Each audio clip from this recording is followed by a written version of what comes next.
Hi, good evening, everybody. Happy Tuesday. Welcome back to our weekly Down the Rabbit Hole series with me and Lin. This is episode number 10. Wow. Yes. It's episode number 10, and it's a big episode because we have 5 other coaches joining us tonight. So we're really excited to bring them on. Before that happens though, so my name is Lin, this is Jada, and if it's the first time that you're tuning in, welcome to our show. And every Tuesday we do this live Facebook talk show on inner work for coaches and basically anybody who is keen in inner work. So Jada, you came up with the name Down the Rabbit Hole, and I love your background. Is that why you chose it? Does it look like I'm like spiraling down the rabbit hole? Oh, it does, huh? It does. Wait, let me try that again. Okay, so down the rabbit hole, right? Careful about the wobble though. Hey, don't be rude. We are on Facebook Live. Come on. I've got no wobbles. Okay, so now you make me blush and caught me off track. Okay, so down the rabbit hole is our metaphor, okay, for going into the unknown, where we really want to use this 1 hour that we have together between me and Lin and also the guest speakers that we invite to explore issues or topics that's very important that will help you as a coach or in your life, right? Whether you're a coach or not, to begin uncovering parts of yourself that maybe you didn't have the chance to explore or talk about with your peers or with the people around you. So really this conversation that we have here is very much spontaneous. We bring up topics that, are harder to maybe talk about, I think. So we want to make it an honest conversation. Yeah. So who do we have with us tonight? Please say hi in chat. We have people watching. So thumbs up if you can hear us. If you thought Jada was really funny falling down the rabbit hole, give her a thumbs up. Or say hi, put your name in chat so that we know who we have with us tonight. You guys better put a thumbs up. I was amusing all of you tumbling down the hole. So I want to see thumbs up. I'm demanding it right now. So you want to explain a bit about the background that we have here today? Ooh, okay. So tonight our topic is on the rising tide, right? And so we've just finished a series on success, and we're talking about the inner work of success. And then after 10 episodes in, Jada, we realized we've talked a lot about inner work, and so far the whole idea of these I was about to say esoteric, it's more Socratic conversations, is to make people think and question what goes on within themselves. But we also realize that sometimes some people may not really know what inner work is or how to do inner work.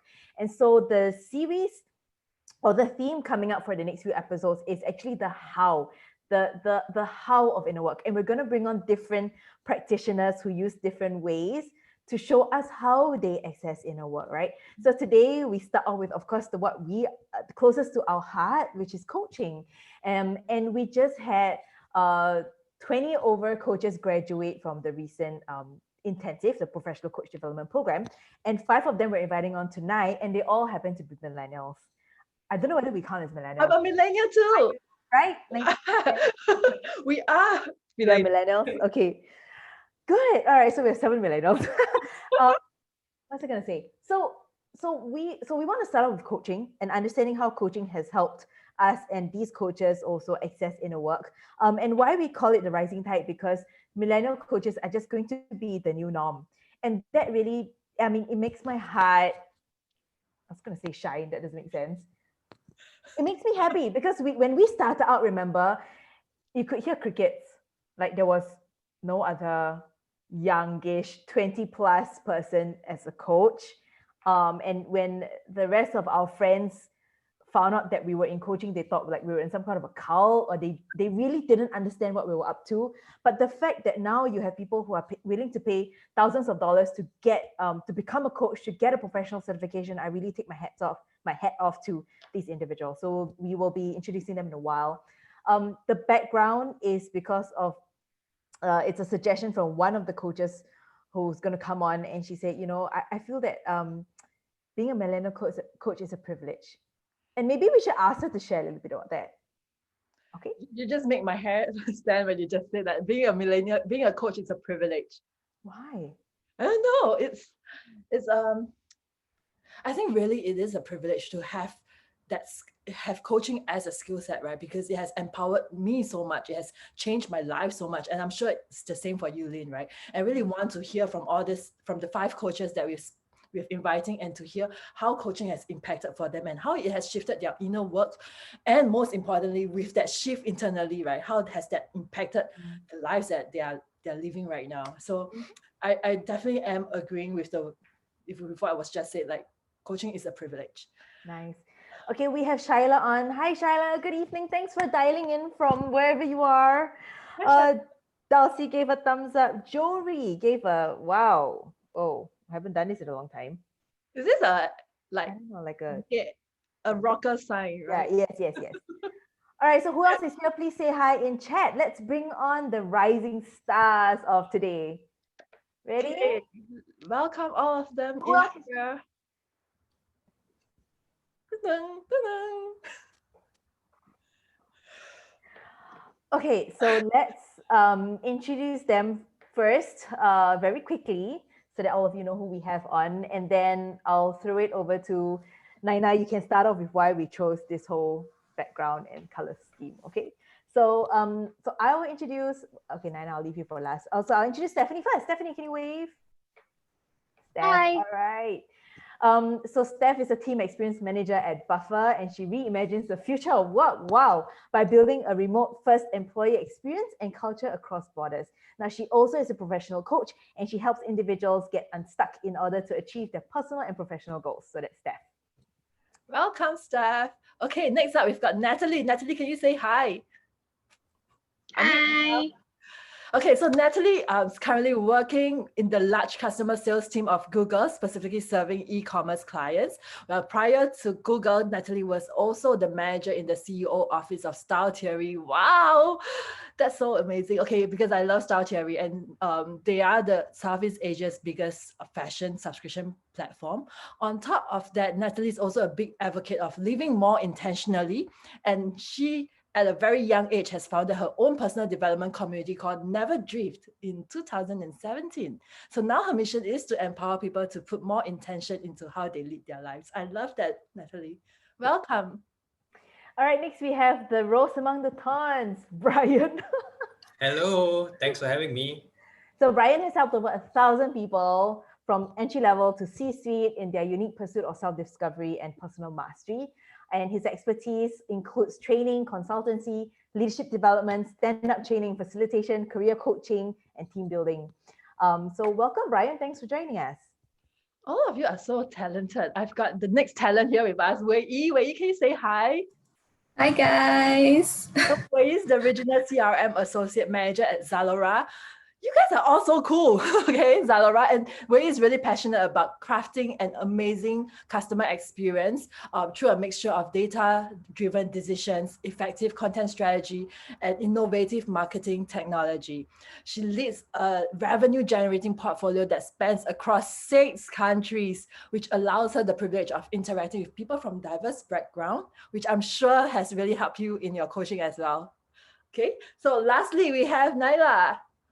Naina has a background in building and managing sales and customer experiences within companies, and her passion for creating impact within individuals and her dream to be her own boss has embarked her on becoming a performance coach to young senior leaders and entrepreneurs. Young senior leaders. Well, how does that work? So like how Wei is quite senior, but she's really young. Or, you know, everyone else on this call, they're quite senior, but really young. Wow. Okay, so that's like your niche. Nice. Okay, so thanks guys for joining us. Naina, over to you. You suggested this theme. Explain a little bit why. Okay, so like how you mentioned earlier, I said that being a millennial coach is a privilege because I think we're in an age where we are able to, you know, when I compare myself to older people around me, they've lived life so much, so they have a lot of preconceived notions around a lot of things, and you know they like to give advice. And I think that when you're younger, you're able to have lesser preconceived notions. You're able to think with that pure, white, non-judgmental, clean whiteboard, and we recognize that each person is very different, and we're able to accept people for their differences and coach them based on their unique backgrounds, and not just give them advice and things like that. So I think it's a privilege because we see everyone as their own individual and we help them based on that. So I personally think that it's a huge privilege to not have so many preconceived notions when you're talking to someone. So I really enjoy that part of coaching. And that's why the background is clean and white and pure and serene. Nice. All right, so guys, what we're going to talk about today is your journey and how coaching has helped you in your inner work. And we'd like to know how how the inner work has helped you change who you are and therefore your life. And then at the end, we would really like to unpack what this means for your future and the future of the society, because as more millennials get trained in coaching skills and they become coaches, I think it would revolutionize the way the workplace is. And we are going to have more enlightened leaders, right? And I think that's super inspiring. So maybe we can all start off with a short story or a short example around what changed for you. How did coaching help you find yourself?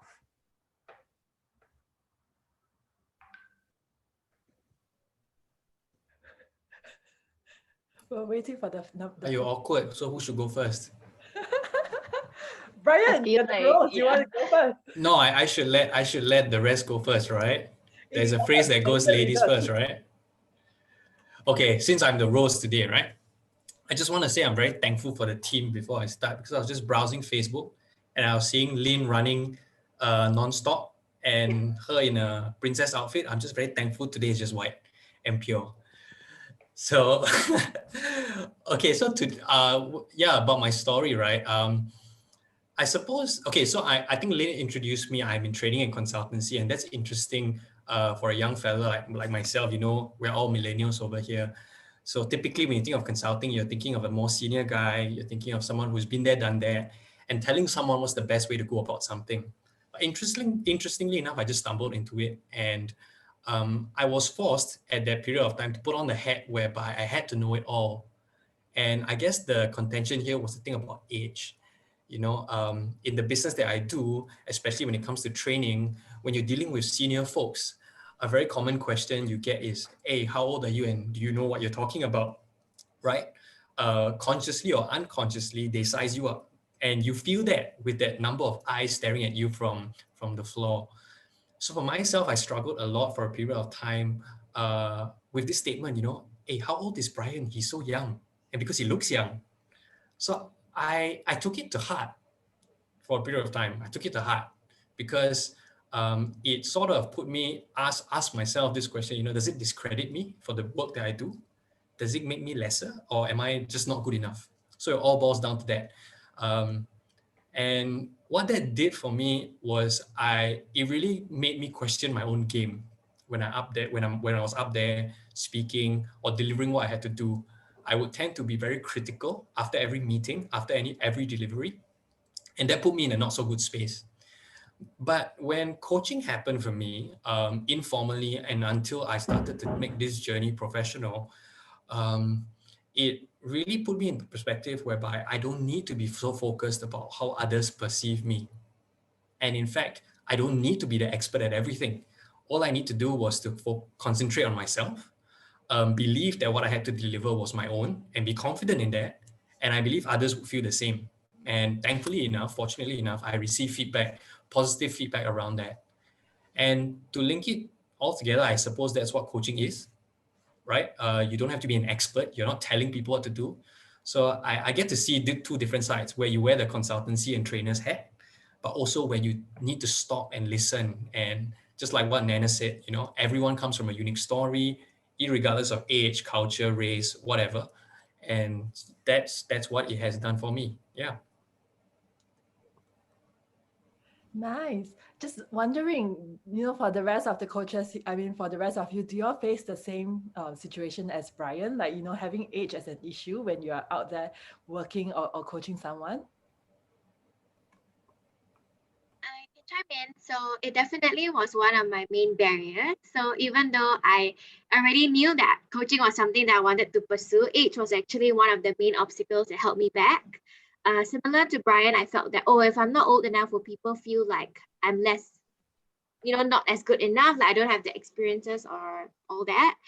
But only when I joined the program that I realized, really what coaching is about. It's not about giving advice, right? Because that's the main misconception that most people have. And therefore people equate advice with experience. But it's really about listening and about questioning and then helping to reflect back new perspectives to other people. So that was really when I realized that, hey, us as millennial coaches, we also have a lot of value, a lot of work value that we could provide for other people. So that really helped me to feel a lot better. Yeah. So Natalie, what was your story when it comes to like how coaching has changed you? How coaching has changed me. I think I have been a person that has been very like achievement oriented, and I always tag my self-worth to external indicators. And when I embarked on a coaching journey, I was able to work on myself, right? Like Lin always says, inner work, look within myself and to really ask myself, why is that so, right? What are the things driving that, the motivations behind that, the fears behind that, and really to dig a lot deeper. So yeah, that has really helped me to figure out more. So I wouldn't say I'm there yet. I'm still in the process of figuring it out, but at least I know that there's much more to me than what I thought there was, like, which was external stuff. So looking within. Yeah.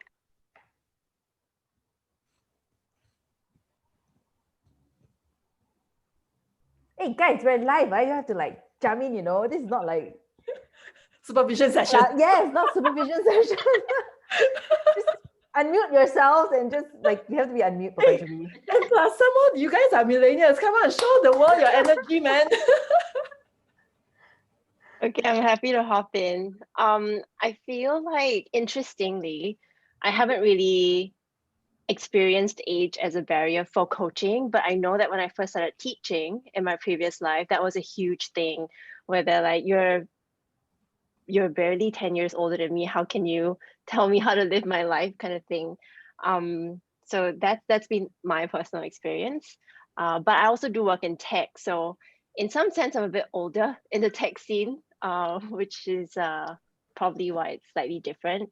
In terms of my personal journey, it's been like a marriage of head and heart. I think I'm a very sensitive person, so I feel a lot and I always have to process a lot. And growing up, it was very overwhelming. I always felt very alone, and it felt like just a lot of information to wade through. And then I majored in philosophy and I taught philosophy, so that is like super cerebral, and I can like shoot arguments and tear down arguments, but the heart part was probably missing. And I found those two kind of combine really nicely in coaching. And, bringing that whole like reasoning, analytical skills with very emotional, psychological, spiritual issues. So it's been that nice like combination of things. It feels like I come full circle. It's a new season for me. And yeah, that's my personal journey. I think I can go next. Yeah. So for me, I think at the very beginning, it was pretty much the feeling of being shackled by self-limiting thoughts that kind of prevents me from really living out the potential or like the potential, the capability that I can be who I want to be and do what I want to do. And for sure, like for the past 6 months, there has been a lot of self-reflections, and there's been a lot of like journaling around like trying to get a sense of what is actually powering these different self-limiting thoughts.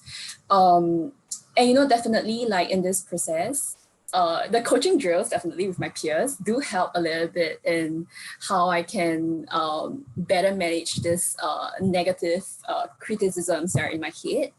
So what really helped was kind of shifting my focus from these fears to more of like the belief of the things that I'm doing the potential of how coaching can actually help the people around me and how it can benefit the people around me greatly. And just by shifting this, then that belief kind of overpowers the fear that I have, which then allows me to be, you know, in a sense, being able to reach out to people better, being able to establish to people and say like, hey, you know, like I'm training to be a coach, not really caring about like the perceptions that may come my way. Yeah, and I think one thing about being a coach is like you got to be open with the clients, right? And this is something that you kind of take and apply it to other areas as well. Yeah.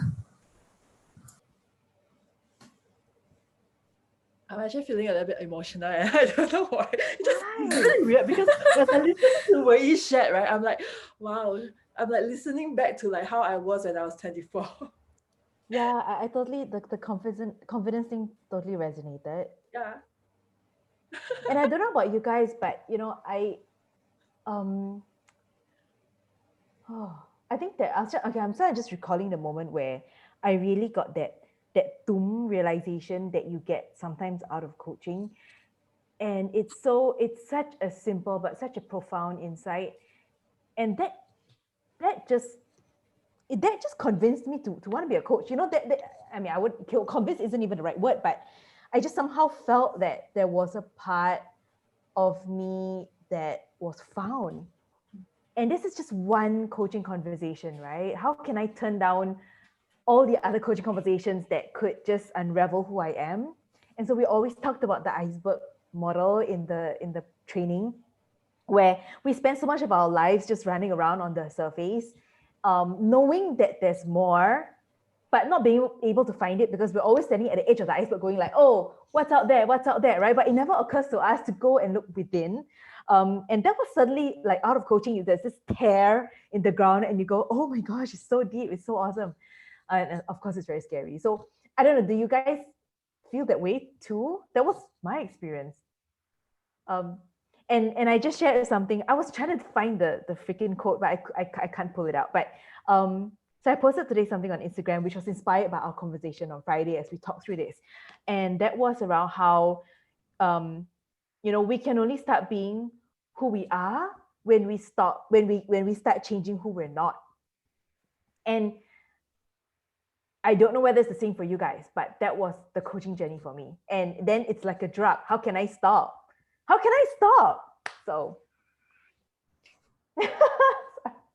yeah, emo, riding off the emo wave. I mean, coaching has changed my life, seriously. Yeah, I mean, because when I hear what Wei Yi say, I could also, it just pulled me back to like, you know, 10 years ago. And I recalled that when I got the experience of coaching, I was like, whoa, you mean there's so many things I didn't know about myself that has been stopping me. And then I realized that, you know, actually it is a skill set that can be learned. And if I can learn that skill set, I remember I said to myself, okay, I want to do this so that, you know, if I can experience the feeling of like being free and flying, right? I want to be able to do this for the people I love around me. And so then it is with that just pure naivety of like, you know, wanting to learn this skill set to help the people around me that got me started on this journey. And it's just been like 7 years has flew past, man. Wow, so I'm really excited and really touched when I'm hearing all of you share your different like journey of how you are currently experiencing how coaching has changed for you. Naina, what about you? Yeah. I think what you guys were saying just now about inner work, it's actually a term that I never knew existed to that extent, right? You hear it here and there, but I think the amount of inner work that I've done for myself while coaching clients is just a journey that I never thought I would be undergoing, right? And it's really interesting because it doesn't stop. You just go on this drug of, I just want to keep discovering myself on and on and on. But I think the two main things that changed for me once I started realizing the power of coaching, or once I started coaching people and creating impact, the first thing was that worrying about people's judgments, I think a few of us have said that, it always bothered me, right? Thinking about what people said, what they think about me. And when I started doing that inner work, I started realizing where I see myself in the future.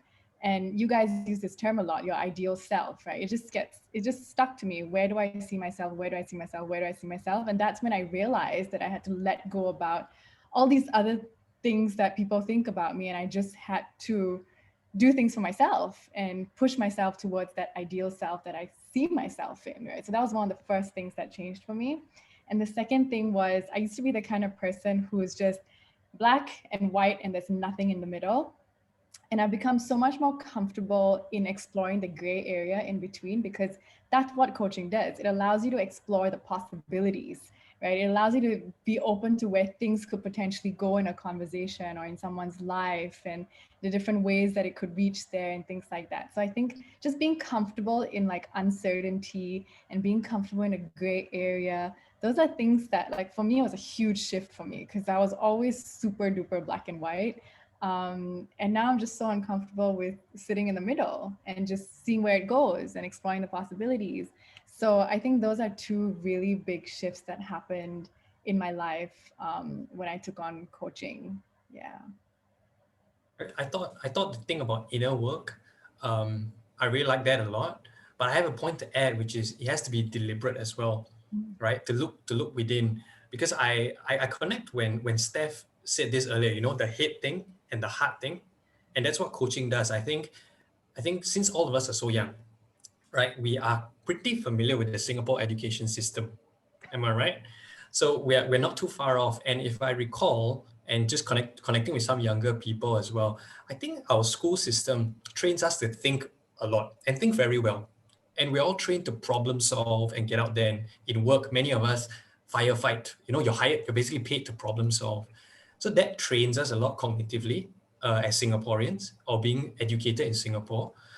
But it doesn't really teach us, or rather I feel the system doesn't really teach us how to feel and connect with our feelings. So when it comes to inner work, many times I have had clients before where they come to you to solve a problem, but you realize a lot of the barriers don't lie here, they lie here, right, in the heart. So and for personal application, when I say inner work takes deliberate effort, so I currently actually am going back for my reservist soon, and I struggle because it's the first time I'm going to be leading a large bunch of people. It's the first time for me. There's a lot of doubts, a lack of clarity that I'm dealing with, and I don't know what to expect. So being the overthinker and the critic that I am, it started to get to me. I got a bit nervous, you know, and starting to question again, like what I said earlier, am I good enough? So it wasn't until I did a peer coaching with a buddy who made me realize not just what was in the way, what I had to address, the inner insecurities about whether I'm good enough, to eventually, you know, have that conversation, go translating that into actionable steps, having that conversation with my leadership team and say, hey guys, you know, this is new to me. I'm here to learn, so as everyone else, and we're here to support one another. And little would I have guessed a simple conversation like that actually made me feel, it hasn't translated into the results yet, but made me feel a lot better. Yeah. And again, it's the heart that feels better, not the head.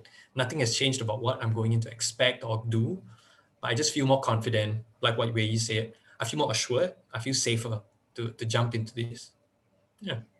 So this is where the concept of the inner coach comes in, right? Because we, you know, and we all had to go through hours and hours of drills where we're coaching other people to a point where we begin to like grow this little inner Lin, inner Steph, inner Wei, inner Naina, who becomes that inner coach, who I guess asks questions or reminds you of your greater self.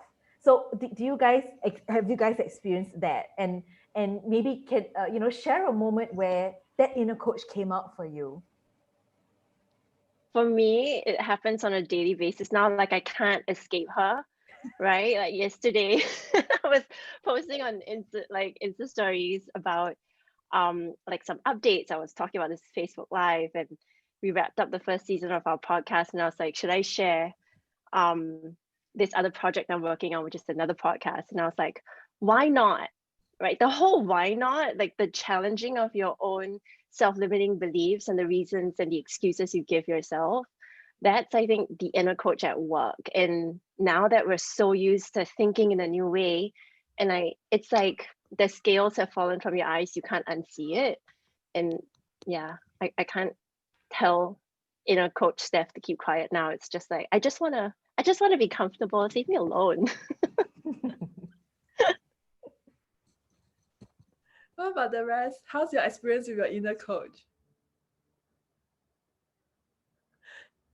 Natalie's thinking really hard. Natalie has to look for the answer at the side. Oh no, I feel like my answer was so frivolous, and now they're gonna come out with like epic. Oh, Steph, that's your little Steph talking, right? Like That's not the inner coach talking. yeah. It's amazing how it's so subtle, like all the different like voices that's popping up around our head. I really like what Steph said, because it's really true. You almost think, like when I'm thinking of a specific thing, like for example, so you were talking about podcasts, right? So when I wanted to start my podcast as well, I was just thinking to myself, I was like, okay, what's the worst that could happen? Firstly, where am I getting to? Why do I want to do it? And then I keep coaching myself as to, what are the possibilities if I don't do it, if I do it? And I think that when you start questioning yourself a lot, you almost become this, so what, can I really not do anything? I can basically do anything. And this almost becomes quite overwhelming, because you're like, okay, then which ones should I do? Or which project should I undergo? Because right now I'm at that stage where I could coach myself to do anything that I want, right? Whether it's getting into a new habit, or whether it's, I don't know, anything that you want. So it's I don't know if it's becoming a bit too much for me sometimes, where I'm like, I think I need to get down to planet Earth, because I'm able to coach myself to do a lot of things, which is, I don't know if it's slowly becoming a negative thing, because it's almost overwhelming at times. It's too positive. Right? It's just way too positive. But that's so powerful, Naina, just saying that I can coach myself to do anything. That's the kind of possibilities that coaching opens up. Yeah. I can share my experience as well. So this actually happened pretty recently. So while I was interviewing for my recent job, I realized I was super overwhelmed and super stressed. And I think I shared earlier as well, is because I used to always tag my self-worth to what I can achieve. So, but after I went through the coaching process, I also wanted to be a coach for myself, like Coach Nat to myself. So I started writing coaching prompts down in my journal. So I asked myself, why am I so scared? And what's the worst that could happen, like what Naina said as well. And the answer that came out is, I realized I was afraid of what I would say to myself if I didn't get the role, which was pretty enlightening for me, because it's not that I even told a lot of people that I was applying, but I was just scared of what I would say to myself, which then led me to the realization that I'm my worst critic, right? We can be our most harshest critic and the biggest supporter. So that's one realization that came out. And when I continued, to ask myself all those coaching prompts, I came up with this very powerful thing, which I think I shared with you the other time, is that getting the role will help me, but not getting the role will not stop me from becoming who I want to be. So that realization came out while I was writing those coaching prompts. And after that, I felt that it was such a powerful thing that I started to write that out before every interview I went into, to kind of, center myself back that, whatever the outcome is, it's not going to change me. It's not going to change what I want to be in the future. So that's a pretty powerful moment for me. Yeah. Has that been become a habit for all of you? Like, letting the inner coach speak. Has it become like an automatic voice that comes and like a habit? Or do you all struggle with it It sometimes? still takes practice for me, because the world is, things happen around us so quickly, right? And in the pandemic, we're all learning to change and to move on and to equip ourselves with new things. So we're frequently caught up with the external, and I understand that, I feel that as well. But sometimes these can be distracting. This can be noise. And I just ended a call with another client, and I said the same thing, that it takes deliberate effort to pause and listen to yourself. So the inner coach for me still takes some drawing out. To hear Nana say that I can coach myself through anything. Again, the magic hasn't happened for me yet, but I'm hoping to get there, keep reminding myself to listen to what's inside. Yeah, versus getting distracted by all the noise. So you know what I'm hearing, guys? I'm hearing this finding of self.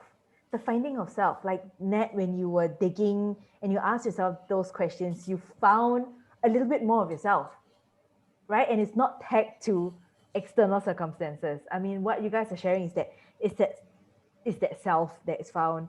And for me, I think when I begin to get in touch with that self through coaching, it began to be more difficult to turn away from that self. I think before the awareness, we tell ourselves lies, we give ourselves excuses and justifications. We can turn our back on ourselves very easily. And we kind of think that's the norm, right? We're just so used to it. And we don't think anything's wrong with that. But when you begin to find yourself, you realize that it gets more difficult to deny who you are and your truer self or your true power or your true needs, whatever that is. And then it becomes this ball of yarn, which you have to just keep picking at it, and it just, you just keep tumbling down the rabbit hole, right? So I must read out. I look like a monkey when I did that. I must read out the comments from chat, guys. You have so much love for all of you. We have Xinjian who says everyone looks amazing. Frank is here, very humble and honored to be a part of this PCD 0120 journey with such a talented, diverse, and fun group of millennial coaches. You are all stars. Jeffrey says, hi guys, so good to see y'all. Hi. Hope everything's good in Thailand. Oh, Evans is here, is it? Yeah, that's Yes. Evan. That's Evan. Okay. Yeah. Hello. Evan.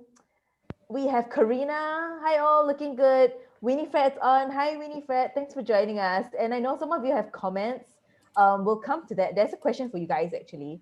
So actually, do you want to take it now? It's from Jory. So Jory asks, what makes a good coach?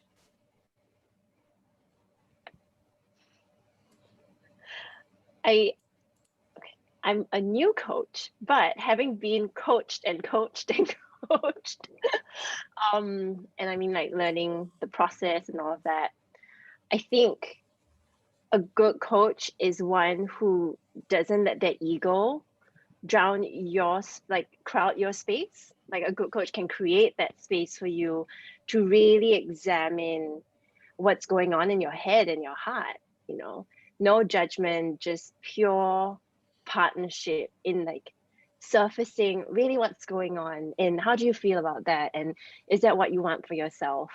And I think a great coach helps you dream big and helps you figure out how to get there with that clarity, that succinctness, and that calmness, so that you get to where you want to go. They don't tell you what to do. I've struggled with coaches that have told me what to do, and I realized, the whole inner work thing is, I'm a person that really doesn't like that. I'm like, the more you tell me to do A, I'm gonna do the other thing because I want to live my own life, right? So coaching is powerful for people like me because you realize that the answers are within you, and a great coach is one who can create that safe space for you to find those answers, like sort out the signals and the noise and be like, okay, that's the path. So I'm very excited about this particular question.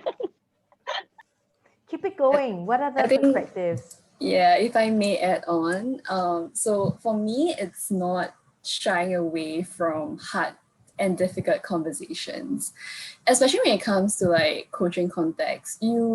There is a lot of vulnerabilities that comes out, especially when that trust has already been built between the coach and the coachee. And the coach has to be there for the coachee to fully be able to explore what are things that are hindering them, what are their true, what are the stories that they're telling themselves, where does their motivation lies, and what's the intention for the things that they want to do or for the things that they want to change. So for me, it's really being there for the coachee, for the client rather, yeah.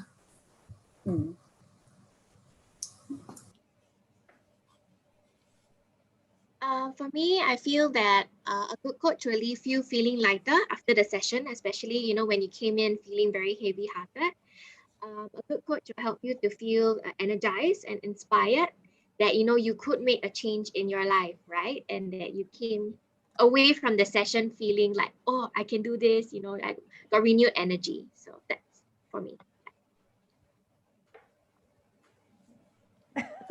So, okay, we up it one level because Jory is now saying, then what makes a really good coach? You have to ask the MCC for this. No. MCC, do you want to answer this question? You can subscribe to my IG. All the answers are there. What? I subscribe to my IG. What makes a really, really good coach? Okay, so I mean, I love this. It's a challenging question. Good, thinking caps on. Can I No, you can't. not give a straightforward answer? So this is what I mean by not a straightforward answer, because I feel like a good coach needs to be really in tune with the client, right? But it's very subjective to what is in tune with you. A really good coach to you could be not a very good coach to me, you know. And I've said no to clients. I've turned down people at chemistry sessions because we're just not in tune. We're not on the same wavelength. They don't get me, I don't get them. And I think this is where whatever everyone said is super 100% relevant, but a really good coach is someone who gets along with you and is in tune with you and is able to, you know, deep dive into your whatever you're going through and help you dream big and whatever everyone said. But if they're not in tune with you and on the same wavelength, then it just defeats the purpose, you know. So I think that's my not very straightforward answer, and that it's really subjective at times. Yeah. I'm so tempted to answer this question too. Yeah, I know. I'm just trying to. I also want to answer this question. Okay, Jada, go for it. Okay. Now, I can't remember if I said this and shared it with any of you before, but Lin, probably I always felt that coaching is a skill set, right? It's a skill set that anybody, if you tell them to practice it enough, they will be able to gain that skill set. Okay, it's something that is replicable. But like any great warriors, right? If you give anybody a great sword, right? You can go out there and do anything with that sword. It's like a skill set. But what's going to make a difference with how you go out to war and fight your battles, right? Is the person who's really holding that thing. So while coaching is a skill set that anybody can pick up, I believe that if a coach or if that person don't do their inner work, they don't do the work that they tell others to do, they don't go through change themselves, they don't experience what it takes to change, then they are in no position to be to say that I'm a coach, right? Because you are just using a skill set.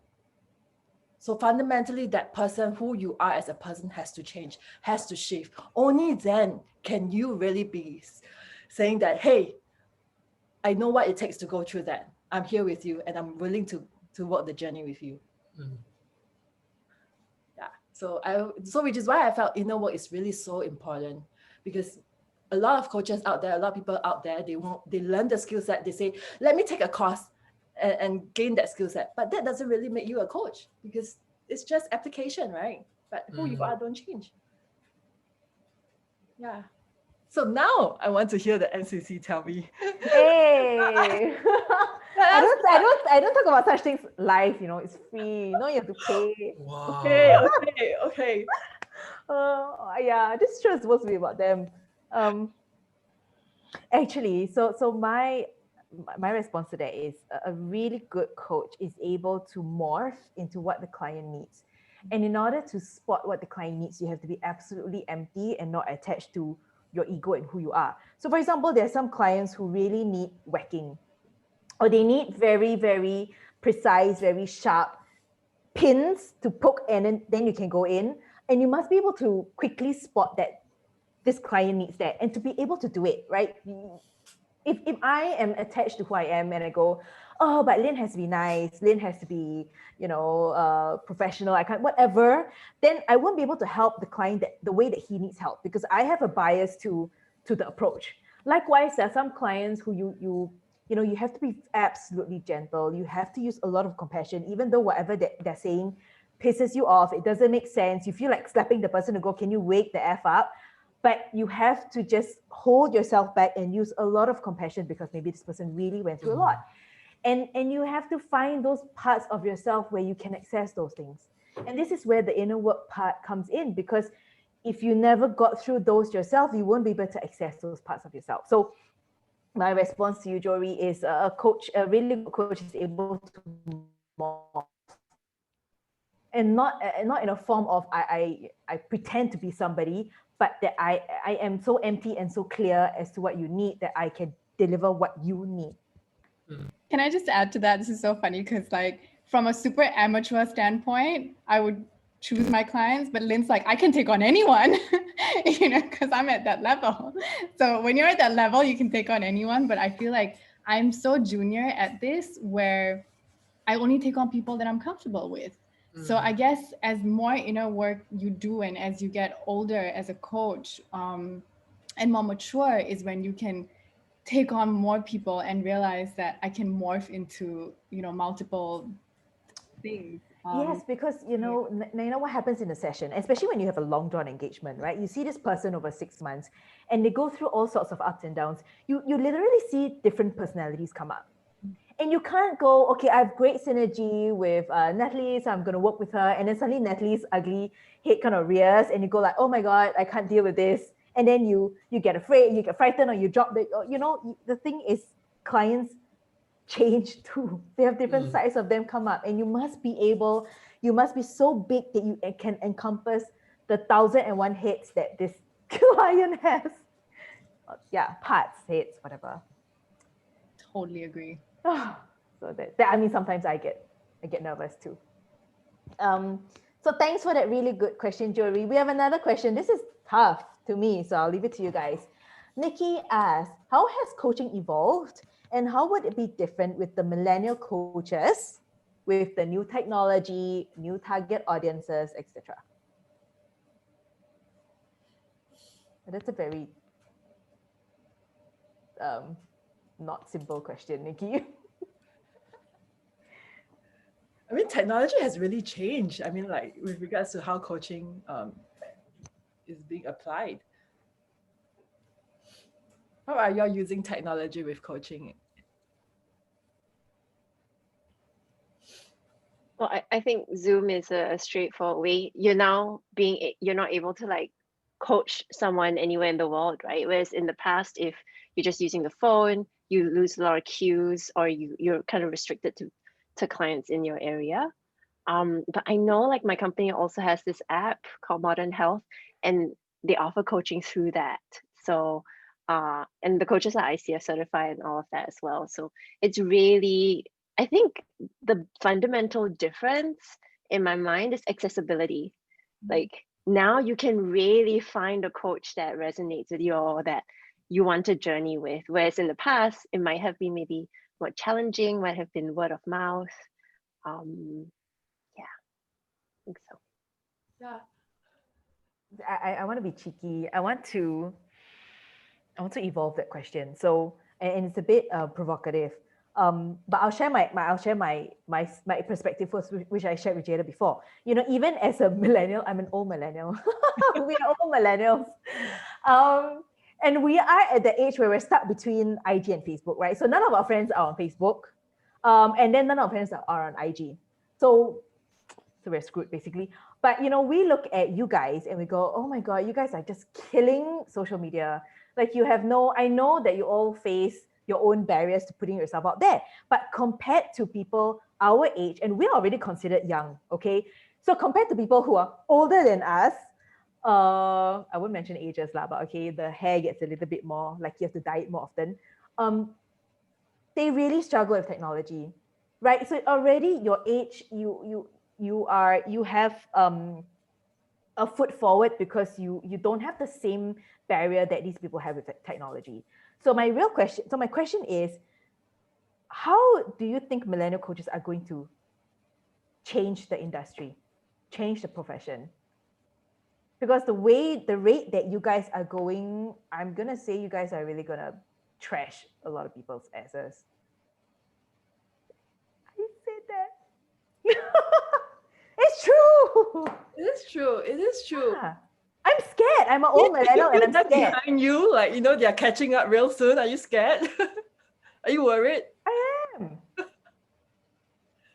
Right? Because, I mean, just to put some context in, right? I mean, if you think of when we first started, it was just a phone call to do a coaching. There was no video. You have no access to Facebook, and you can't reach millions or hundreds and thousands of people from all across the world with just IG. There was nothing like that. If you want to advertise yourself, you have to put out an ad in a magazine or a newspaper. So there is no advantage like the access to technology that you guys have. I mean, and look at Natalie. Natalie, how long did you take to churn out your your digital course? I'm laughing because Nina was my coach for that one. That one's a month.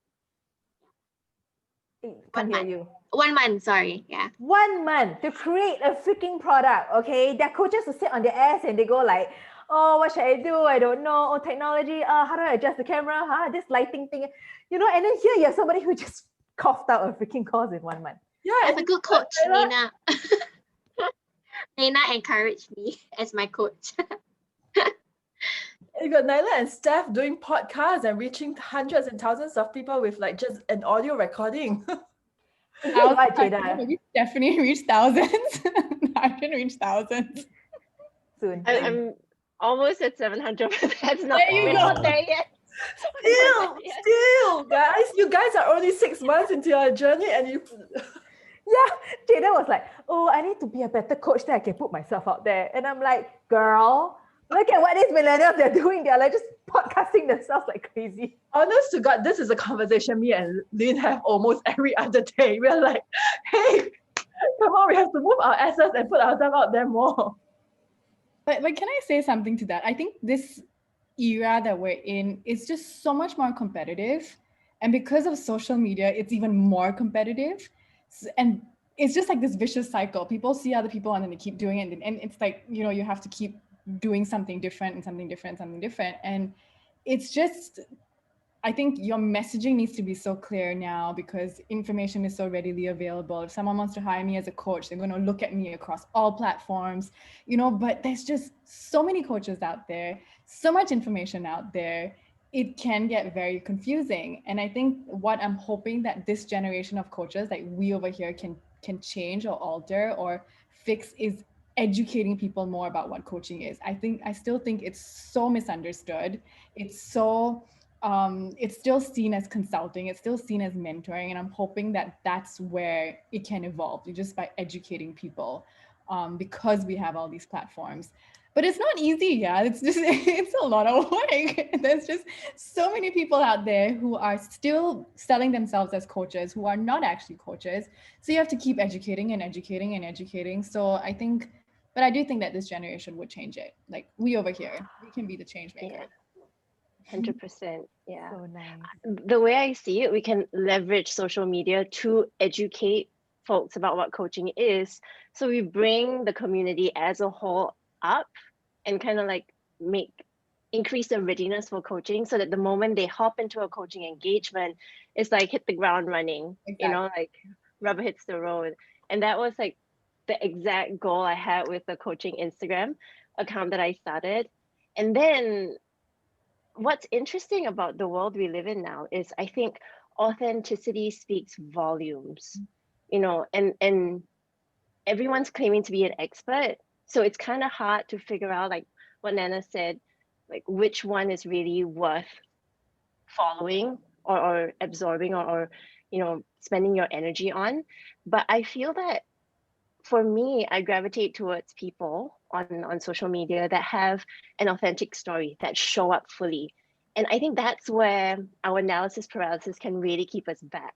When we just show up where we're at and just welcome people on the journey with us, I think that's what resonates with people a lot. And that's where the power of social media can really push everyone forward. It's kind of like, I haven't figured it out, but do you want to come along with me while I figure things out? Which is exactly the premise of my podcast. Like, we haven't figured it out. We're just going to ask questions and discuss that. And I think that's the value of it. So yeah, and that's inner work in action, and that's really cool. So I want to write up what you said. Okay, we haven't figured it out, but let's do it together, because I think with coaching, there's a mindset around the collective wisdom. And so I want to begin a shift it to how you are applying coaching in the workplace, how you guys might be changing, or, you know, we're on the cusp of revolutionizing the workplace. Like, so Ways, for example, you're a manager. How do you use coaching? Because a coaching leader has that mindset. I don't know everything. I'm not, you know, I'm good at what I do. I'm not necessarily the expert. I don't have all the answers. Let's figure it out together. So what's your experience of applying it in the workplace? Yeah. Okay, so I think interestingly, as I started my the PCD program, which is around April, that was when I was kind of handed like a portfolio to connect people together to work towards achieving like a certain objective. And the thing is that as the forum actually started, to be very, very frank, it was just shitty because everybody was working like pretty much in silo. Everybody's doing their own things, and we are essentially not communicating and not collaborating to hit the overall company's objective together, which is that potential that is missing.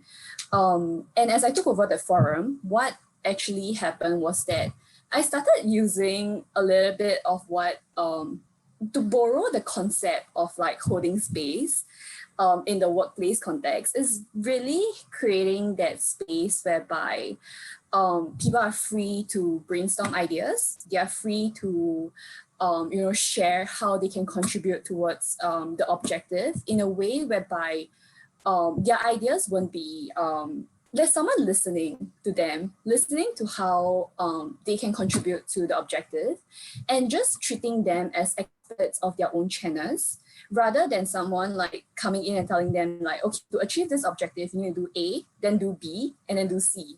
And then obviously there's going to be a lot of resistance because in natural cases, people are just resistant to change.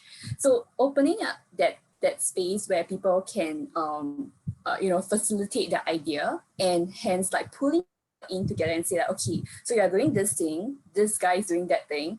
How can you guys work together to make it like something that's bigger so that we can achieve the objective a lot faster in a more efficient way? So right now, I think I'm a little bit proud to say that at least this forum, this weekly forum that's happening, it's taking up some shape, and everybody, it's like when you know someone is listening and someone is supporting you, you're just going to be surprised at how much people are willing to contribute even more and how much they're willing to open up even more and go the extra mile to make sure that they're hitting the objective together with you. Yeah, so that was my experience with like the workplace context. Yeah.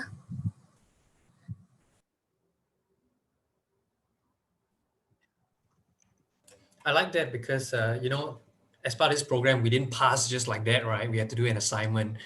So I was doing some Googling on the benefits of coaching in the workplace. Aside from my own, I wanted to hear what's out there.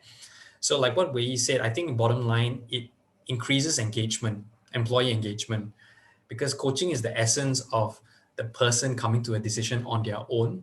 Yes, while in the organization at times it's a slower process. It takes longer as compared to boss telling subordinate, I tell you what to do, right?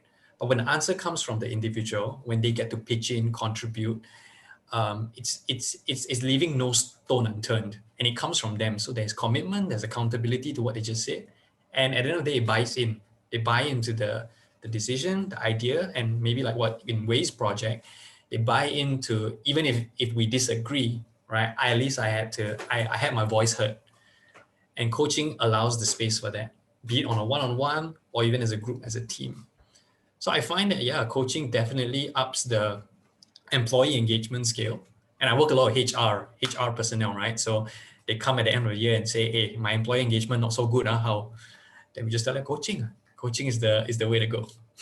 Get your managers equipped in coaching. So do you have examples, Brian? Well, for me, it's bites. It's small bites along the way. In the organization, I do it more for my clients, right? But internally in my organization, I don't manage anyone now, but I do a bit of mentoring to the more junior employees. So initially, before the whole coaching journey, I was telling you, well, how did I do it? And you follow me, right? How I did it, how I survived. You follow me, you learn from me. But the results weren't as what I hoped it'd be for this more junior employee. But when I started to wear the more coaching hat, to understand the person's context, to understand this junior employee's context, their challenges, their struggles, what I'm insecure about, naturally, it just became me speaking less, you figuring out the answers on your own. And then the morale of the individual started, I observed the shift. I observed a little bit more commitment to the work that the person was doing, and then it just happened from there. So to me, coaching doesn't have to always be a deliberate 1 hour, 2 hour conversation. It translates into our daily lives, in the way we think, just to suspend judgment, and just listen out a bit more. And that's where the magic happens, I guess. Yeah. I'm laughing because throughout the 1 hour, I just see 7 heads keep going. And I was thinking, if I fast forward the session, you just see a lot of throughout. Well, I see a lot of head nods there. That's the point, right? So I think it's resonating. Anybody else have a similar experience?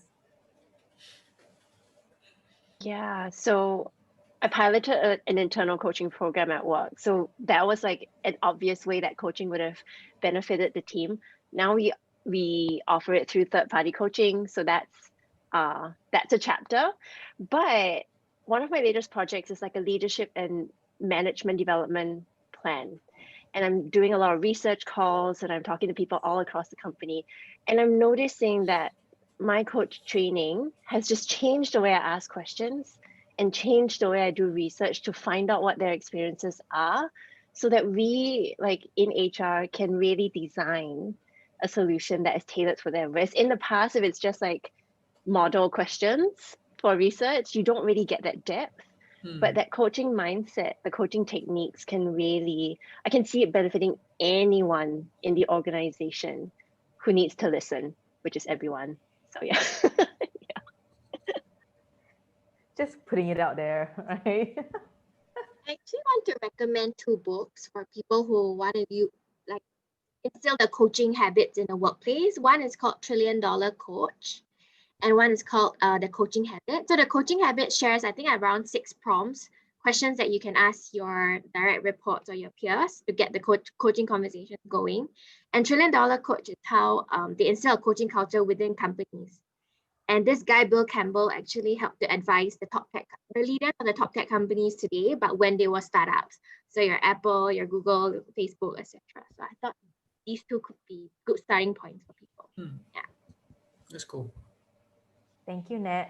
Let's shift gears into relationships then. So personal relationships on the home front, on the love front, with friends. How has that changed? Because you changed out of becoming a coach.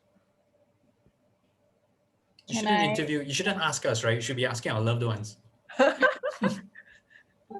Your loved ones answer, Brian. Back, or did they say and did they make any comments after you took on this journey?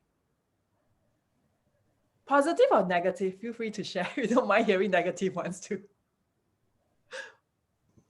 I have a bit of a negative one. I do think that as we do more inner work and as we study ourselves and we understand ourselves and become better at asking questions and active listening and all these powerful tools as a coach, we've all made some sort of progress, right? But what has, and I hope none of my family members are listening to this, but what has bugged me in this whole thing is we move forward, but the people around us have not. And that has really bothered me and almost worked against me, that none of my relationships are great, with my family and my husband, and everything's fine, but it does bother me that I've improved in a few skills, but the people around me have not. So that has become a bit of a struggle for me. And that's just my very honest opinion about all of this. And I can't sit there and educate someone and be like, hey, I'm actively listening. You should be actively listening to me and asking me the right questions too. You can't do that, right? So yeah, I think that whole thing has kind of worked against me a little bit. Yeah. Interestingly, this is where I think the inner coach might be helpful, because just to play devil's advocate, we can bring the coaching active listening to hear the story that our partners are telling themselves. But then we can also coach ourselves to how would you express your story to your partner now, or your friend or your workmate, in a way that is empathetic, or in a way that you truly want to, instead of reacting. So I think coaching builds in us the ability to respond instead of just react. but Mm. it's a bit of gear shifting, you know, like now I Yeah. put on my coach hat with you, then I put on my coach hat with me, and then it's like, hang on. Mm. I still find it tough to apply coaching with loved ones, friends, family, because you're a bit too invested, you know too much. So that's something I try to be mindful of. I realized there was a time where an experience where my partner, she was in a situation where, you know, she was sharing with me something, and I just maintained a very neutral point of view, as a similar behavior as a good coach should, right? A very neutral point of view. But I suppose in that moment, what she was seeking for was an opinion, right? I wouldn't say side me, but I just want to hear your thoughts or just respond to me, right? And then I just remain opinion, you know, I should have Lin's angel's wings on me now. It's very, very neutral. And I suppose it worked against me, right? So just knowing there's always a time and space for coaching in our professional lives, even in the personal lives, correct? So I'm there is a balance. There is no formula. Coaching doesn't solve all problems, right? So I'm just trying to strike that balance in my life around friends, around loved ones. But I definitely have seen how it has helped me, like what Steph and Anna said, just listen more, be in your shoes a bit more, right? And I'm seeing things work. Yeah. I think it was hilarious how you have like, how many, 1, 2, 3, 4, 5, 6 girls just going. This is the time, Lin, I drew out the shake head instead of the nod head. Huh? Actually, I'm wondering, did any of you become more popular with like the opposite sex? Because, well, okay, say maybe for you, Brian, right? So because you learn the skill of You listening. cannot ask me that question on live, Facebook Live. Oh. No, I'm just joking. He's laughing at his own joke. Because now you guys know the art of listening. You know how to profile someone. You know how to ask questions. Did that help you to, like, you know, got that more attention from like whoever you're trying to date or you are in a relationship with? Like, did that make you more popular with the girls, Brian? No, definite no. Definite, straight up, no popularity with the opposite sex. Okay, the answer for your girlfriend. Okay, I got Yeah. that. But I suppose it will. I would love to recommend the PCD to all my bros, you know, hey, go and listen to your other half more lah. And coaching is a good skill set. Okay, all right, moving along. I remember, oh God, I remember a lot of arguments with my parents when I first started coaching, because you start to stand for yourself, right? You start to have boundaries. You start to speak out. You start to fight for what you believe in. And to Naina's point, yeah, it can be quite difficult, but it's not a bad thing, because we need these to brush up against, to grow, to find ourselves, and to educate our loved ones who we are and who we're not. So even though it can sometimes be a very tough journey, it is a much needed journey. Yeah. Wow. Okay. So we're at 11:10. I think there was a lot of wisdom that sort of came up from everybody. So thank you guys. We see Shaila says, good one, Brian. Karina says, that's the right answer, Brian. So, I mean, it's nice, guys.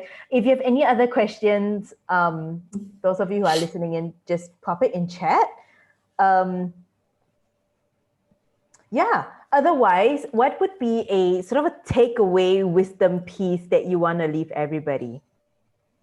5 of you as millennial coaches. And then based on your journey, how would you wrap it in, like, how would you tie it, like put it into a little nutshell, tie it up with a nice bow and present it to the audience?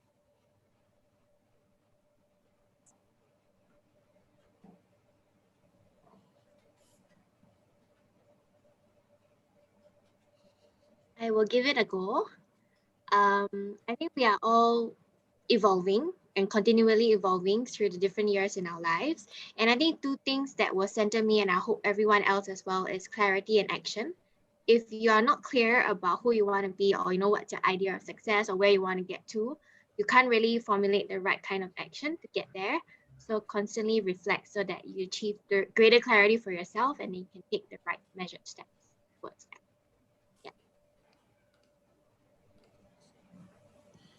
for me, coaching is simply about looking inward and quieting the external noise around you. So I think with life being so up and down and so noisy, there will always be a time and place for that. Yeah.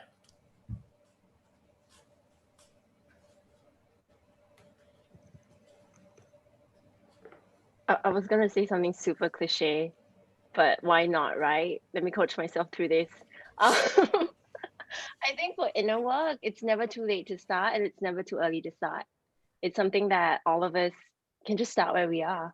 And if it means like, if journeying with a coach is the best way for someone to do it, then find a coach. There's really no harm trying that, because in our lives, we are always so busy. We're holding space for other people. Other people have their agendas.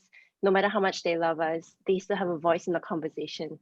But coaching and therapy are the two spaces where your coach and therapist are in your corner. They're not there to fight you. They're there to hold space for you, to help you figure out what your voice wants to say. And that's why I think, 100% always recommend people try coaching and therapy in their lives. Yeah, that's my takeaway of 2020. I think for me, stemming a little bit from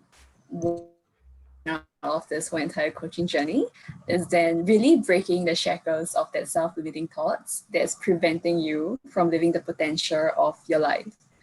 And that literally like sums up this whole entire journey. Yeah, for me.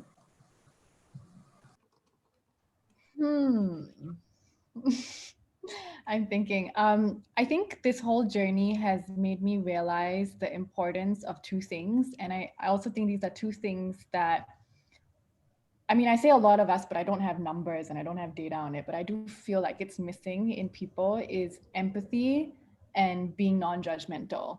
And I just wish that there could be more people around us who are more empathetic, more non-judgmental. And that's what a coach does, right?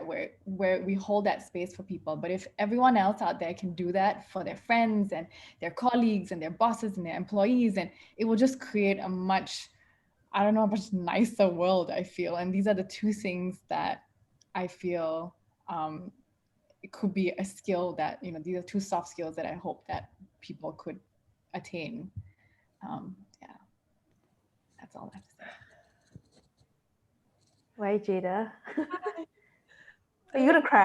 Yeah, actually, I'm not, but actually, I'm very touched. I feel very touched. Do you want me to touch you? No, it's okay. Can I say something? I mean, this is just my own sharing. I know we're wrapping up, but I just want to share this. I recall that when I first stumbled into coaching 13 years ago, one of the things that came to my thought, I was very naive. I was really young and naive. I said to a colleague of mine, and I looked at her and I turned to her and I said that I don't know why am I being still a designer. Coaching is amazing. I want to go out there and change the world. It was with that naivety I said that to her in the middle of fabric shopping in Hong Kong. But then now, in listening to all of you share and hear how coaching has changed you and how coaching has impacted you, I felt that journey in the last 13 years for myself has shifted from me wanting to go out there to change the world to, CCI's. One of the slogan that CCI has is that I alone can. Lin, what is that sentence? It's from Mother Teresa. Don't disappoint her. Right. No. Why is I that? alone cannot change the world, but I can create ripples. I can cast a stone and create ripples. Right? Yes. And I'm seeing that the ripples are being created and cast by this group of very inspiring young leaders, young coaches, because they are the one that's going to go out there and to cast further stones that will help to shift and change the world. And I think the world needs that. Give me a high five, babe. Really humbled and touched to have got to know of you and to know that you guys are on this journey. And so I just, oh my gosh, it's gonna you're making me cry. But yes, I'm very moved. I would wrap up because today's episode was supposed to be the first episode of the how of self-work. And so we've spoken about the inner coach. And I think to kind of tie a common thread between what all of you shared with holding space, empathy, and etc. When we become coaches, we learn to do that for ourselves. We learn to stand in our corner. We learn to hold space for ourselves. We learn to be compassionate and have empathy towards ourselves. And when we do that, we can then help other people and be that ripple of change. So that's the how, the inner coach that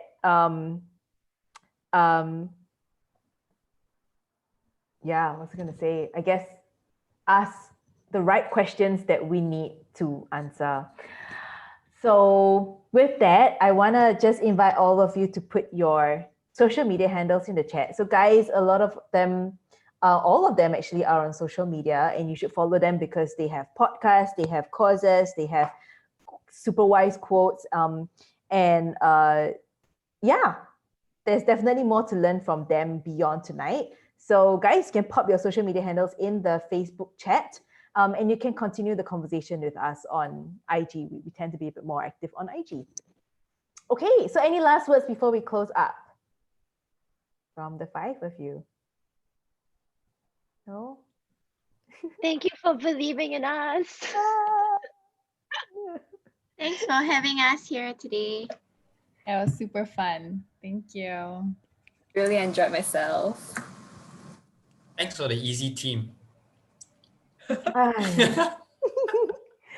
right, guys. So the next 4 weeks, we're going to have different practitioners come on and talk about their method for inner work. So next Tuesday, we have Remy. Remy is like my go-to inner work person. So, you know, there are certain things that coaching cannot access because it's deep and it's deep in the subconscious. Not that it cannot access, it takes a long time. So I go to her personally to clear a lot of my stuff. And a lot of us have, right, Jada, Ping, Ting Ning, we all like, she's our go-to person. So she's going to be sharing her method of inner work. So join us next Tuesday. And then the following Tuesday, we have our resident process-oriented psychology worker. That's a lot. Our resident process worker, Ting Ning. So she's going to spend an hour with us to talk about how to find the wisdom within our body. So those are the two lined up, and then we're lining up some more in the next couple of weeks. So we'll see you guys on the following Tuesdays. We're here every Tuesday. We just hang out here for the rest of the week until it's Tuesday. Then we see you guys again. We have no live. If you like what you've heard so far, please help to like it or share the post so that more people we can reach out to more people. All right.